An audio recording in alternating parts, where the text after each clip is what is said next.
आप देख रहे हैं अपना बिहार और आपके साथ मैं हूं विवेक। बिहार में कोरोना की रफ्तार तेजी से बढ़ती जा रही है। संक्रमण को रोकने के लिए सरकार सख्त कदम उठा सकती है। बस चंद मिनटों बाद मुख्यमंत्री नीतीश कुमार पटना में कोरोना को लेकर एक हाई लेवल मीटिंग करने वाले हैं। सीएम नीतीश कुमार पहले ही इस बात के संकेत दे चुके हैं कि पाबंदियां लागू की जा सकती हैं।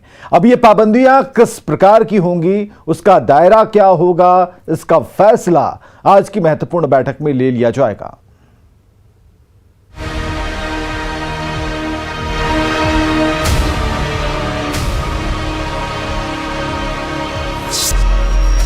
लॉकडाउन लगना चाहिए क्योंकि नाइट कर्फ्यू काफ़ी नहीं है। बिहार में फुल लॉकडाउन या मिनी लॉकडाउन? देखिए, एज ए जनरल पब्लिक हम लोग का विचार है कि फुल लॉकडाउन नहीं होना चाहिए। ठीक है, नाइट कर्फ्यू चलेगा, फंक्शन और वगैरह वगैरह जो समारोह होता है उस पर रोक होना चाहिए। बिहार में नाइट कर्फ्यू या वीकेंड कर्फ्यू? इस संबंध में जो भी निर्णय सरकार को लेनी चाहिए वो जरूर लेनी चाहिए, उसमें कोई दिक्कत नहीं। क्या बिहार में लगेगी सख्त पाबंदी? इन तमाम सवालों के जवाब चंद घंटे बाद ही मिल जाएंगे। औरंगाबाद की सभा में सीएम नीतीश कुमार ने साफ कर दिया है कि कोरोना पर अंतिम प्रहार के लिए जो भी कदम जरूरी है वो जरूर उठाएंगे। सारे जगह का रिपोर्ट लेकर के आगे क्या करना चाहिए इसके बारे में बातचीत करेंगे और कल अंतिम रूप से निर्णय लेकर के तब ऐलान करेंगे कि आगे फिर कुछ रुकावट करनी है, क्या करना है, ये सब तो अलग करेंगे। दरअसल बिहार में नए साल के 3 दिनों में ही कोरोना ने 1 महीने का रिकॉर्ड तोड़ दिया है। दिसंबर के 31 दिन में 673 नए मामले आए थे, तो जनवरी के सिर्फ 3 दिनों में ही 977 नए केस आ चुके हैं। पटना में हर रोज नए केस के आंकड़े विस्फोटक होते जा रहे हैं, लिहाजा सीएम ने लोगों से सावधान रहने की अपील की है। हमने तो पूरा का पूरा अभियान चलाया, अब इधर फिर तीसरा बार कोरोना बढ़ने लगा, तो उससे भी सजग और सचेत रहना। अचानक पिछले 6, 7, 8 दिन से बढ़ने लगा, अचानक बढ़ने लगा, और फिर भी सबसे अधिक माने दुनिया भर में बढ़ा है, देश भर में बढ़ा है और अपने राज्य में भी बढ़ रहा है, लेकिन सबसे ज्यादा कहां बढ़ रहा है? सबसे ज्यादा पटना में बढ़ रहा है। तो सजग रहना, जागरूक रखना, सब लोगों को इस बात के लिए भी आह्वान करिए कि जो इसके बारे में सलाह दिया जाता है उसका पालन करिए। जाहिर है बिहार में कोरोना तेजी से पांव पसार रहा है। सबसे सुरक्षित सीएम आवास से लेकर जेडीयू कार्यालय तक कोरोना पहुंच चुका है, लिहाजा सुरक्षा के लिए पाबंदी जरूरी है, जिस पर सरकार लगातार मंथन कर रही है। न्यूज़ 18 के लिए औरंगाबाद से रवि एस नारायण के साथ संजय सिन्हा की रिपोर्ट। और चलिए सीधे राजधानी पटना का रुख करते हैं। हमारे साथ हमारे सहयोगी संजय कुमार सीधे जुड़ चुके हैं। संजय, क्या होगा, नहीं होगा, कितनी सख्ती से नियम को लगाया जाएगा, क्या निर्देश होगा, मंथन चल रहा, अपडेट क्या है? देखिए, निश्चित तौर पर कुछ ना कुछ तो होगा। जिस तरीके से खुद मुख्यमंत्री ने संकेत दे दिए हैं, ऐसे में तमाम तरह की अटकलें लगाई जा रही हैं, लेकिन सरकार ने करीब करीब यह तय कर लिया है कि बिहार में कुछ न कुछ पाबंदियां लगाई जाएगी। ठीक हमारे पीछे सीएम हाउस है, जहां आप तस्वीरों में देख सकते हैं। अभी से थोड़ी देर पहले जो अधिकारी हैं वो सीएम हाउस के अंदर गए हैं और 7 बजे समय निर्धारित है और अभी 7:01 हो रहा है। तो ऐसे में अब लग रहा है कि जो बैठक है संभावित वो शुरू हो गई है। और जो सूत्र है वो बता रहे हैं कि नई गाइडलाइन में जो पार्क हैं, उद्यान हैं और सिनेमा हॉल हैं, रेस्टोरेंट हैं, इन तमाम चीज़ों को लेकर कोई अहम फैसला लिया जा सकता है। इसके अलावा जो सामाजिक और सांस्कृतिक खेलकूद का जो आयोजन होता है और इसमें लोगों की संख्या सीमित की जा सकती है। फिर बाजार की अगर बात कर लें या भीड़ भाड़ वाले इलाकों की बात कर लें तो वहाँ विशेष निगरानी की जरूरत पड़ेगी और मास्क जांच अभियान जो है वो चलाने का भी निर्देश बड़े पैमाने पर दिया जा सकता है। इसके अलावा कोरोना को लेकर जो मंगलवार को निर्देश जारी होनी थी उसे टाल दिया गया है कल तक के लिए, यानी आज जो फैसला लिया जाएगा उसके बारे में ब्रीफिंग बुधवार को की जाएगी और जो गाइडलाइन जारी किया जाएगा उसके बारे में ये संभावना जताई जा रही है कि अगले 5 से 7 दिनों तक के लिए ये गाइडलाइन जारी होगी। कोरोना संक्रमण के मामले जिस तरीके से बढ़ रहे हैं लगातार, उसके देखते हुए यह फैसला लिया गया है ताकि अगले 4-5 दिनों की स्थिति को देखकर आगे और सख्त कदम उठाए जा सके। ऐसा सोर्सेज जो है उन्होंने इस बात की जानकारी दी है। और मुख्यमंत्री के साथ आज आपदा प्रबंधन समूह की जो ये बैठक हो रही है, इसमें तय हो जाएगा कि नए आदेश में किस हद तक सख्ती बरती जाएगी। फिलहाल अनलॉक 11 जो है वो जारी है और ये अनलॉक 11 कल यानी 5 जनवरी तक प्रभावी रहेगा और कल के बाद यानी परसों से अनलॉक 12 जो है वो जारी हो जाएगा। और देखना होगा किस तरह का अहम फैसला बिहार सरकार लेती है मुख्यमंत्री की अध्यक्षता में। जी बिल्कुल। इस बैठक में कौन कौन से लोग जुड़े हुए हैं संजय, क्या इसके बारे में जानकारी मिल रही है? और खासकर एक सवाल आम लोगों का भी इस बात को लेकर आ रहा है, क्योंकि दिन भर हम इस एक मुहिम के तौर पर चला रहे थे कि लोगों की क्या राय है। तो कई लोग ऐसा समझते हैं कि सरकार अगर लॉकडाउन लगा दे या फिर नाइट कर्फ्यू कर दे तो ये ज्यादा अच्छा होगा। तो उन सभी सुझावों पर सरकार क्या ध्यान दे रही है? सरकार किन सुझावों पर विशेष तौर पर फोकस कर रही है? देखिए, निश्चित तौर पर क्राइसिस मैनेजमेंट ग्रुप है और क्राइसिस मैनेजमेंट ग्रुप में हेड डिपार्टमेंट डिजास्टर मैनेजमेंट जो है ये इन विभागों से संबंधित जो मंत्री हैं और जो अधिकारी हैं वो शरीक होंगे। और जहां तक आपने कहा कि लॉकडाउन या फिर तो जो भी फैसला लेगी सरकार बहुत सोच समझ कर लेगी। हालांकि देखिए, जो 3rd वेव है ये खतरनाक जरूर है, लेकिन जो फर्स्ट के 2 फेज रहे हैं उसके तुलनात्मक दृष्टि आईएमए के जो कार्यकारी अध्यक्ष हैं बिहार के, उन्होंने कहा है कि जो ये मौजूदा वेरिएंट है इसमें सतर्क रहने की जरूरत है। बहुत कुछ इस बात की संभावना नहीं है कि लॉकडाउन ही लागू कर दिया जाए। आईएमए ने जो वर्कआउट किया उसके आधार पर, हाँ, लेकिन सतर्कता बेहद जरूरी है और बहुत जरूरी होने पर ही आईएमए ने अपील की है। आईएमए के कार्यकारी अध्यक्ष ने लोगों से अपील की कि बहुत जरूरी होने पर ही वो अपने घरों से बाहर निकलें और अगर जरूरत ना हो तो अपने घरों में अंदर अपने को सीमित रखें। तो सरकार क्या फैसला लेती है बहुत कुछ आज के रिव्यू पर डिपेंड करता है। लॉकडाउन लग जाए इसकी संभावना बहुत अधिक नहीं लगती है, लेकिन नाइट कर्फ्यू जैसे एहतियात जो है वह निश्चित तौर पर सरकार ले सकती है। क्राउड मैनेजमेंट कैसे किया जाए, चूंकि अभी भी पटना में खासकर आपने देखा कि मुख्यमंत्री ने आज औरंगाबाद में पटना की चर्चा की कि पटना में ये जो प्रकोप है, ये जो संक्रमण है वो लगातार बढ़ता जा रहा है। तो कोई अहम फैसला जो है वो हो सकता है पटना के कॉन्टेक्स्ट में भी और दूसरे जिलों के कॉन्टेक्स्ट में अलग अलग। बिल्कुल वो जुड़ेंगे आपदा प्रबंधन। बिल्कुल, आप नजर बनाकर रखिए। बहुत बहुत शुक्रिया हमसे बातचीत के लिए, इन अहम जानकारियों के लिए। तो क्राइसिस मैनेजमेंट की बैठक चल रही है। हालांकि मुख्यमंत्री पहले ही कह चुके हैं कि 1 दिन बाद यानी कि कल ये ऐलान करेंगे कि क्या निर्देश दिए गए हैं और किन निर्देशों का पालन करना जरूरी होगा, जो प्रोटोकॉल के तौर पर आप सभी के सामने आएंगे। बिहार में कोरोना ने अपने पांव सियासी गलियारों की तरफ बढ़ा दिया है। जेडीयू के राष्ट्रीय अध्यक्ष ललन सिंह को कोरोना हो गया, जिसके बाद मुंगेर में अपने घर में वे आइसोलेट हो गए हैं।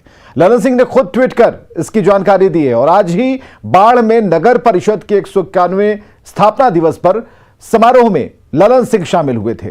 समारोह में जन कल्याणकारी योजनाओं के उद्घाटन, लोकार्पण और शिलान्यास कार्यक्रम में ललन सिंह शामिल हुए थे और बिहार के deputy CM Tarkishore Prasad, JDU प्रवक्ता नीरज कुमार समेत जेडीयू के कई नेता और कार्यकर्ता भी शामिल हुए थे। कार्यक्रम में लोगों की भारी भीड़ थी और इसके पहले पूर्व सीएम जीतन राम मांझी अपने परिवार के 18 सदस्यों के साथ पॉजिटिव पाए गए हैं।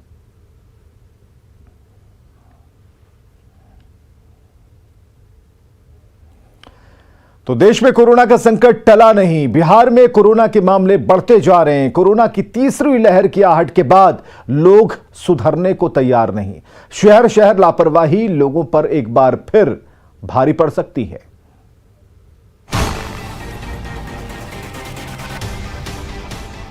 कोरोना की जांच को लेकर बेकाबू भीड़ की ये तस्वीर नवादा सदर अस्पताल की है। कोरोना को लेकर लापरवाही का आलम देखिए। ज्यादातर लोगों ने मास्क तक नहीं लगाया है। सोशल डिस्टेंसिंग तो दूर की बात है, ना ही अस्पताल प्रबंधन की तरफ से गाइडलाइन के पालन की कोई व्यवस्था दिखी।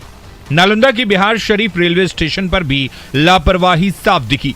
ना तो आम लोग और ना ही रेलवे प्रशासन कोरोना के खतरे को लेकर सावधान दिखा। कहाँ से आ रहा है? हमें आ रहा है, हमारा मीडिया नहीं बनाइए, आगे बनाइए। हम लोग नालंदा जा रहा है। कहाँ से आप लोग आ रहे हैं? हम लोग पटना से आ रहे हैं। तो एक तरह से लगातार सरकार भी लोगों से अपील कर रही है कि मास्क पहने, लेकिन आप लोग मास्क नहीं पहन रहे हैं। मास्क नहीं पहने सही है, लेकिन नहीं है, पास में नहीं है, ले लेंगे मास्क और क्या। समस्तीपुर रेलवे स्टेशन पर भी कोरोना प्रोटोकॉल की अनदेखी देखिए। स्टेशन पर जांच के लिए स्वास्थ्य कर्मचारी की तैनाती तो है, लेकिन यात्री बिना जांच कराए बगैर ही निकल जा रहे हैं। जांच कराने के लिए अपने मन से 5 से 10 आदमी आते हैं। उसके बाद हम लोग बुला कर करते हैं जांच। लगभग 50 के लगभग हम लोग जांच करके रिपोर्ट करते हैं। तो बड़ी संख्या में आते हैं। यात्री तो आते हैं, लेकिन यात्री रुक नहीं पाते हैं, सीधे उतरने के बाद तो सीधे निकल जाते हैं। तो 50 सैंपल के टेस्ट होगा। हाँ, हम अपने मन से 5-10 आते हैं 5 तक, और बुला कर हम 50 के लगभग करते हैं। मुजफ्फरपुर इमली चट्टी सरकारी बस स्टैंड की तस्वीर भी दूसरे जगहों से जुदा नहीं है। यहाँ भी लोग कोरोना के बढ़ते खतरे को लेकर बेपरवाह दिखे। यात्री बिना मास्क के खुलेआम घूमते नजर आए। वहीं 2 गज दूरी का भी ख्याल नहीं रखा गया। ऐसे में लापरवाही का ये आलम कोरोना की रफ्तार को और भी बढ़ा सकता है। न्यूज़ 18 के लिए नवादा से अनिल विशाल, नालंदा से अभिषेक कुमार, समस्तीपुर से मुकेश कुमार के साथ मुजफ्फरपुर से प्रियांक सौरभ की रिपोर्ट। और एक बड़ी खबर हम आपको बताने जा रहे हैं। राजधानी पटना से बड़ी खबर है कि डॉक्टरों और स्वास्थ्य कर्मियों की छुट्टियां रद्द कर दी गई हैं। इस वक्त की सबसे बड़ी खबर, डॉक्टरों और स्वास्थ्य कर्मियों की छुट्टियां रद्द कर दी गई हैं। 28 फरवरी तक इनकी छुट्टियां रद्द की गई हैं। कोरोना के बढ़ते मामलों को देखते हुए यह एक बड़ा फैसला लिया गया है, जिसमें 28 फरवरी तक डॉक्टरों और स्वास्थ्य कर्मियों की छुट्टियां रद्द कर दी गई हैं। तो एक बड़ी खबर इस वक्त राजधानी पटना से, लगातार कोरोना के आंकड़े बढ़ते जा रहे हैं और ऐसे में कुछ फैसले लिए जा रहे हैं। डॉक्टरों और स्वास्थ्य कर्मियों की जो छुट्टियां हैं उसे रद्द कर दिया गया है। तारीख है 28 फरवरी। 28 फरवरी तक छुट्टियां रद्द हैं इनकी, और कोरोना के बढ़ते मामलों को लेकर यह फैसला किया गया है।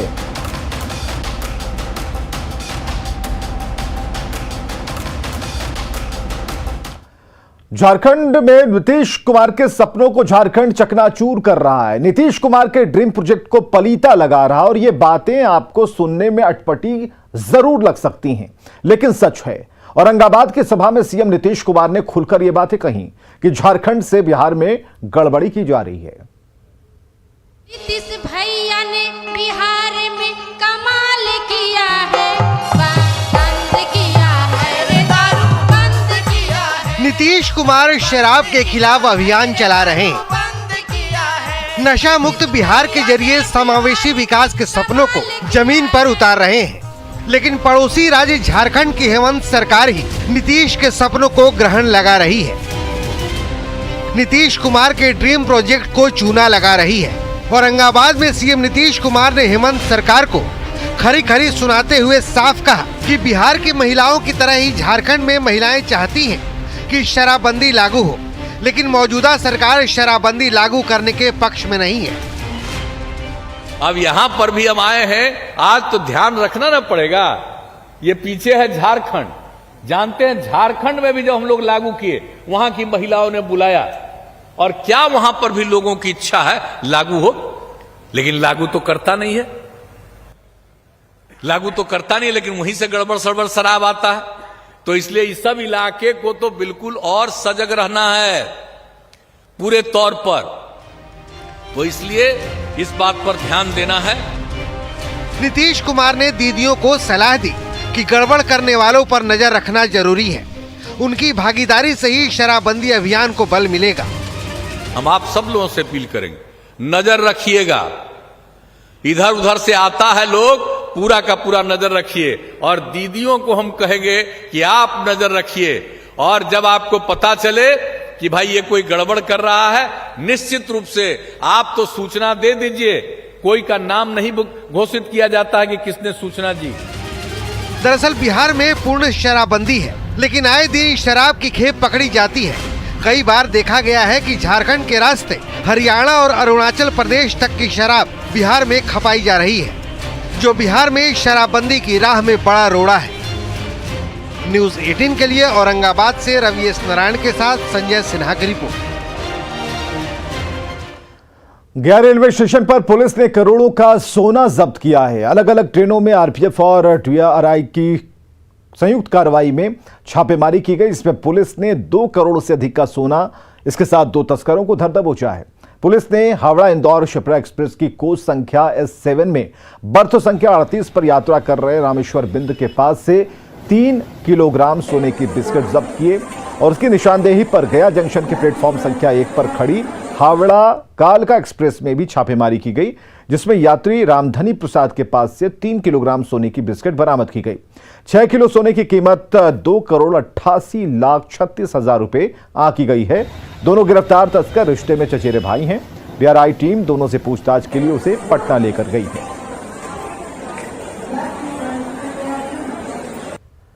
पटना के कदमकुआं इलाके में दुकानदार पर छिड़खानी का आरोप लगाते हुए लोगों ने हंगामा कर दिया। लोगों का कहना था कि सामान खरीदने आई महिलाओं से छिड़खानी की गई, उनके साथ मारपीट की गई। आरोप राजधानी मार्केट के एक दुकानदार पर लगाया गया। बड़ी संख्या में लोग वहां पहुंचे, हालांकि इस बीच दुकानदार फरार हो गया।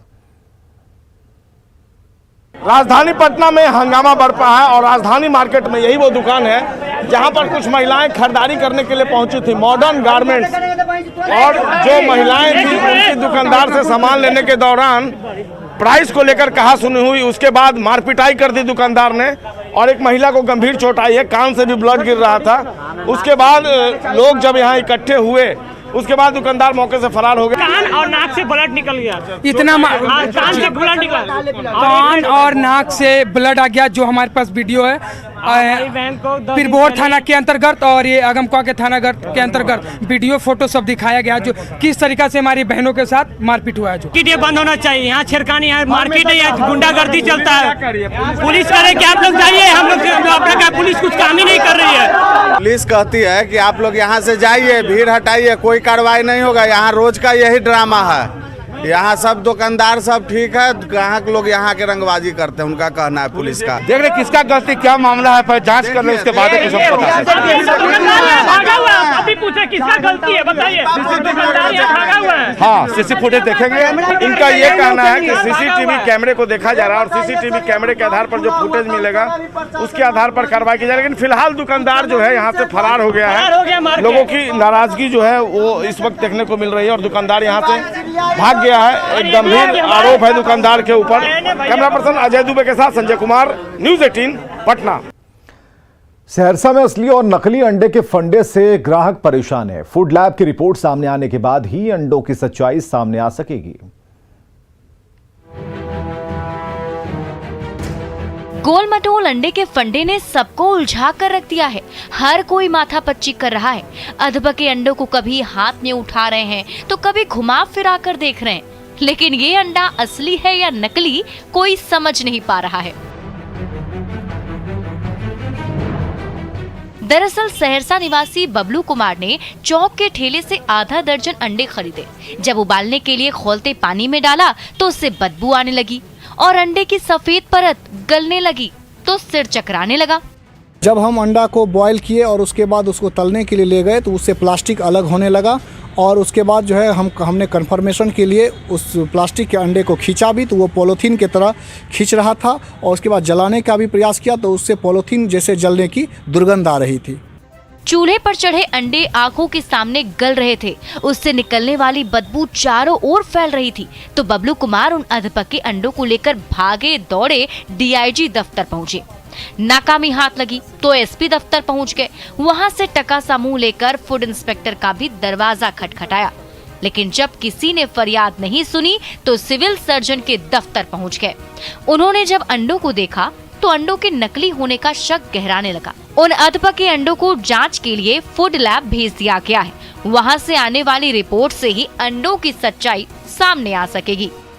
व्यक्ति द्वारा इसे शामिल लाया गया है, उसको रख के सील करवा दिया गया है, वो टेस्ट में भेजा जा रहा है। टेस्ट रिपोर्ट आने के बाद इस संबंध में कोई कार्रवाई की जाएगी।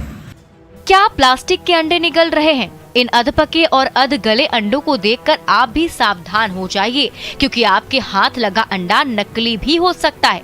फिलहाल सहरसा वासियों को फूड लैब की रिपोर्ट का बेसब्री से इंतजार है। कुमार अनुभव, न्यूज़ 18 सहरसा। और आगे देखिए जोहार झारखंड।